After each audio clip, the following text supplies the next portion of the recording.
He is a Sportsnet analyst. He is the former Oiler. He is the host of the Mid-Off podcast. He is Luke Gazdic, joining us on a not victory edition of Oilers Nation every day. Gaz, there's kind of three ways we could go with the blame pie from last night. You could say, hey, the Canucks had a great push and came back in the game. The Oilers blew it. Stuart Skinner. Which one of those three do you want to go to? The Oilers blew it. Yeah. I just think the brand of hockey they played once they got up 4-1 was not admirable. They're best when they're drivers and when they're pushing the play and when they're skating. And I just thought they really took the foot off the gas. Like they kind of just sat back and let the game come to them. I think they thought they were just going to coast in. Like I honestly did too, watching it. I was like 4-1, let's just put this thing in cruise control, but you can't really do that against this Canucks team. If people haven't been, this is my only time during this show that I'm going to give the Canucks some flowers. If people haven't been watching them, that's what they can do. They're never out of the fight. Like they always kind of stay in it. When you think they're out of it, they'll stay in it.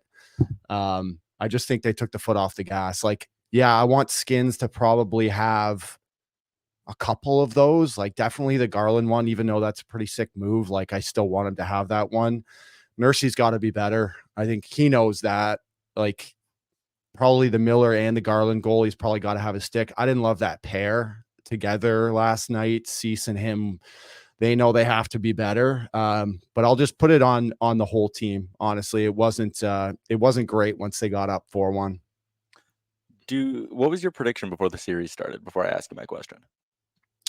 Oilers in 6. Okay.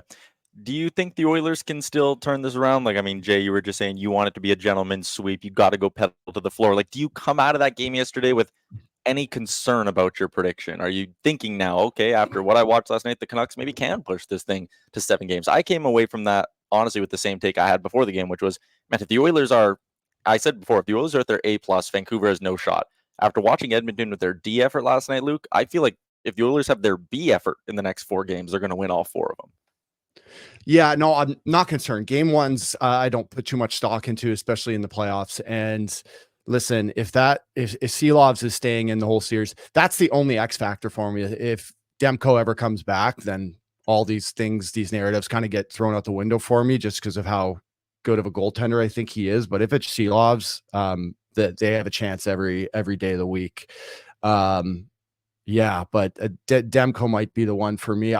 They're still fine. We're seeing a correlation between teams that had a lot of time off versus like the quick turnaround in the other series, but they're going to be just fine. They just have to wake up. I think they need some lineup changes. I think it's actually a good thing that they lost yesterday. I try to look at glass half full all the time, but I think they need a couple lineup changes. They needed a little kick in the butt, and I think that'll do them good. So lineup changes, what would you do? I mean, we were debating before we brought you on about bringing in Carrick and if Brown would maybe be the guy to come out. And I think before you were in the waiting room, we were talking about, do you bring in Troy Stetcher for Cody Ceci? Do you sit down Cody Ceci after how poor he was point blank last night? So I started jotting some things down. This morning when I woke up, I slept on it a bit. And this morning I was on the mindset of maybe bringing Dylan Holloway to Connor's wing all the way up to the top. But I kind of have that scratched out right now. I think you go Nuge, Connor, Hyman. I would move Dylan up. I'd have Dylan on the left with Leon and Kaner. Basically, you're moving everyone up. Fogues on the left with McLeod and Perry. Janmark back down to the 4th with Derek Ryan. Bring Sammy Carrick in. And then Stetch comes in for one of Vinny or Cease. Take your pick. I didn't think either of them had a great tilt last night. I like the way that Nuge and that big line played earlier in the year. I think Dylan needs some more ice, and I think he needs to play with a driver. And I think that's Leon. A lot of this depends on what's going on with Leon. I know we did like a full CSI investigation on it last night during the intermission. Like, it's probably one of the only times during the broadcast where in my head, I'm just like, can we move on from this? Like, we have no idea what it is. And it was so minor. We couldn't really tell. But I don't know if Leon's hurting, I could see Knobs even thinking about putting Leon on Connor's wing to take a little bit of the brunt off him. And then he's not taking faceoffs. He's more of a winger and just stacking up that top line. I don't like that though. The way that call them the third line for Vancouver's played the entire year, to be honest. But in the game last night with Lindholm and Garland and Joshua, that line's a problem. So that makes it even harder to match up against. You need to be deep down the middle if you're going to go against Lindholm, PD, and JT Miller. But yeah, I think Dylan with Leon, bring Sammy Carrick in the lineup. You guys know I love Brownie. Liam, I heard you say there wasn't much there. I thought that too. You can't take that penalty, that holding penalty at 4-1. You can't even put your glove on the back there. Like, that is a penalty 98% of the time. And I know it's playoffs, but that's not a penalty you can take. Like, I was genuinely upset in the room at that penalty, just because it was kind of a turning point, to be honest. Things kind of went downhill from there, even though the PK was and still is really good. But a couple lineup changes for me, and away we go. What did you make of the way the Canucks played against Connor McDavid last night? Played him hard. So I was interested to see who it was going to be. I thought it would be JT. So JT, I think, played 11 of his 14 at 5-on-5. Suter was 12 of his 14. Besser was 11 of his 13. So like, that line took the brunt of playing against them and did a pretty fairly good job. I was also curious to see if they would have Quinn Hughes jumping over the boards every time Connor did, and it wasn't really the case. He actually liked Susie Myers the most. It was D by committee. They stuck with him. You could literally even see shadows sometime. Like Besser, there was one shift where we followed Besser around and he was just following Connor around. Then they got in the D zone and he passed him off to Quinn, and Quinn was just following him around. They're at least aware of where he is on the ice at all times, which is a pretty good plan to have. But holding him to 0 shots is a pretty damn good job. I'm not going to lie. I said on the radio earlier today too, and I firmly believe this, you're not going to see that Connor for the rest of the series. I think this is game over from him now, honestly. Like, he will and is one of the best players, if not the best player in the world, at adjustments, at seeing what teams give him, seeing how teams play him, and making adjustments on the fly in order to combat that. So it's always different watching something after it happens as a player. So after a game happens, you might think it was going a certain way, or you might think it looked a certain way. And then you sit down in a video room with coaches and your line mates, whether you're doing an individual session, whether you're doing a video session with your line, whether you're doing a team video session, when you see it from the top camera, then you kind of start to understand how it looks and how it's working.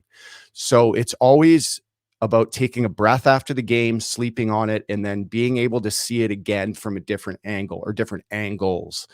I would assume that video session today for them helped a lot. Because they'll make adjustments, and I think it'll be a much better version of what you saw last night. Yeah, I again, there's a little bit of pressure on them now heading into game 2, because you never want to go down 2-0 in a series. At the same time, never in trouble till you lose on home ice is always what I like to remind people. But I think we'll see a solid bounce back from them tomorrow. I look at, you talked about McDavid. We're probably not going to see him get shut down to that extent again. And I think about in game 2 against the LA Kings, when the Kings started to turn their attention to really just swarming him almost. And I'm sorry if that's triggering for Oilers fans to hear the word swarm defense, but when he was coming into the zone, it was 4 sets of eyes on him and everyone was gravitating towards McDavid, and he came back the next night, had a 3-point effort. So I think McDavid probably isn't having back-to-back slow nights. I don't think Stuart Skinner's having back-to-back poor performances like that, because he really hasn't done that yet in these playoffs. I do see a lot of reasons to be optimistic heading into game 2. Was there anything the Canucks did from like a systems perspective, or just the way they played, that surprised you a little bit, or looked like it was a bit of an adjustment compared to what they were doing against Nashville? No, the only thing I would say is they were more physical than they were against Nashville. They even, like, Elias Lindholm, like huge hit in the first period, another huge one in the third. Juice was laughing in the studio. Bieksa, he's like, when did Lindholm learn how to hit? Like, it was every guy in their lineup kind of like finishing and following through on checks.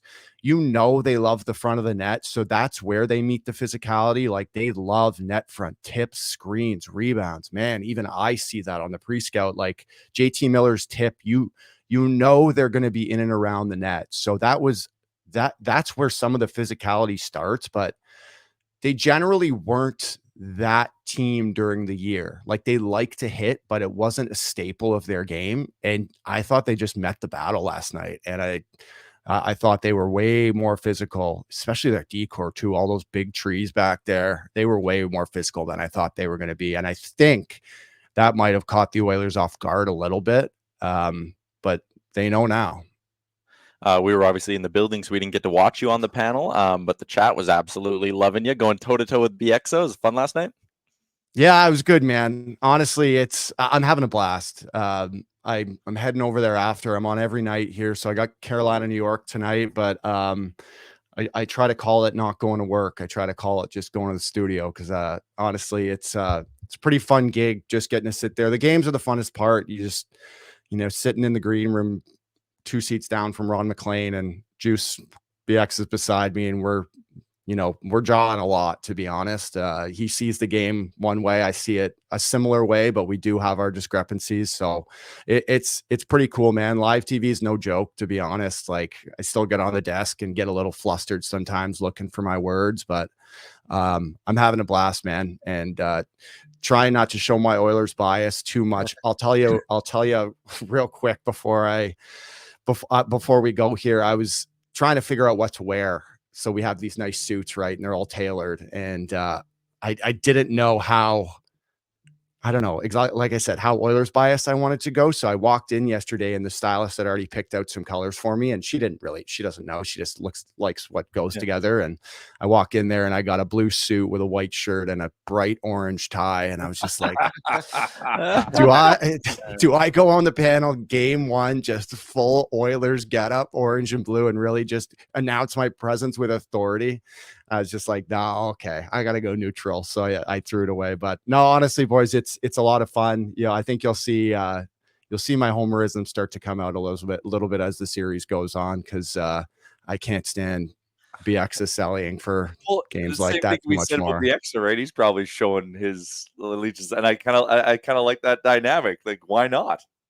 Yeah, and you know what I love about Kev though is, and I said this before, I don't want to say he doesn't prepare, but what you see is what you get with Kev. He calls it like it is. Like, if it's anti-Canucks, he's not afraid to do it. He's just about the most honest, like, no filter kind of guy, but he does have still that passion with Van, and he didn't show it too much last night, but I can tell you, as this series goes on, it's going to be some fun nights at the studio.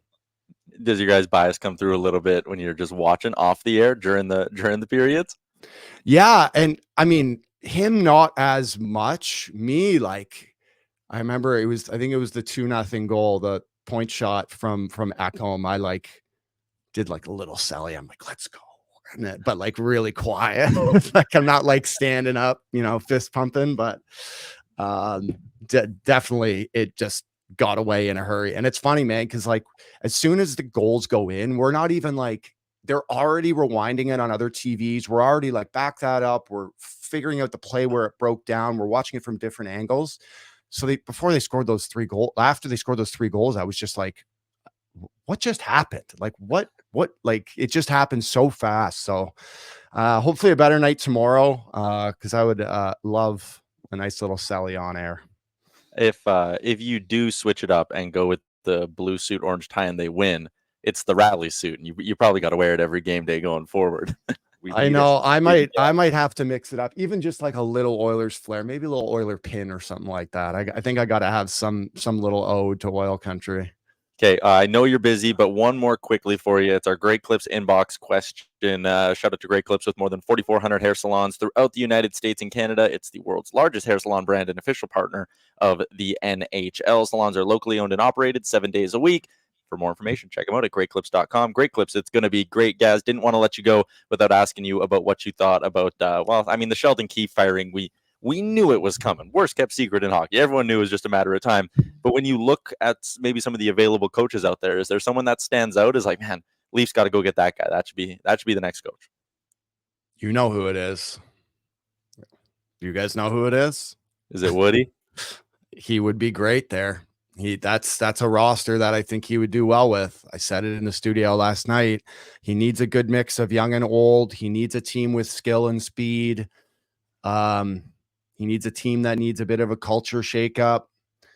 I don't love Chief in this situation, Berube. I think they need a hard voice, but I also think they need someone that can get through to these guys. They're not necessarily younger players. Nylander, Matthews they're not that young anymore, but I don't know. There's this aura in Toronto. There's this mindset of playing here, and they really buy into it. And Marner called it gods yesterday. I'm not saying gods, but there certainly is this little bit of swagger that the Leafs have. And I think they need someone to like cut in between that and be able to teach, but also motivate and have these guys want to go to battle for them. Woody's one I thought of. Another one that I don't think they have the stones to hire, but he deserves a job somewhere is Nelly. And Nelly, one of my favorite coaches of all time. I think he would do a fantastic job. His style is really hard to play. That's why it didn't transfer in the NHL in Edmonton. He plays like a really aggressive 2-1-2. It is freaking like all five, like we're going. And it's a hard system to translate to the NHL. So he might have to make some changes himself. But either of those former Oiler coaches, I think would be a good fit. And Frank is the one who made this list. We're not just throwing out all the former Oilers onto our graphic. This was Saravalli's idea. But yeah, I think Nelson would be interesting. The thing I've always heard about him, like the rumblings are he doesn't interview well, but at some point, some teams got to sit there and be like, hey, yeah, you don't interview well, whatever. The results speak for themselves. Like he's won at the minor league level. He's coached a bunch of different teams and they've all improved them. So I'd love to see Todd Nelson get a chance. That's a good shout by you. Luke, keep up the great work on the panel and we'll chat with you again next week, man. Thanks for sticking around a little late here. Yeah, no problem, boys. Appreciate it. There you go. Luke Gazdic from Sportsnet and the Mitts Off podcast and the former Oiler. What's up, Nation citizens? If you like that video, then you need to be subscribed to the Oilers Nation YouTube. Podcasts, live shows, exclusive interviews, and analysis. Everything you need from your favorite voices at Oilers Nation. And you don't want to miss any of it, so hammer that subscribe button.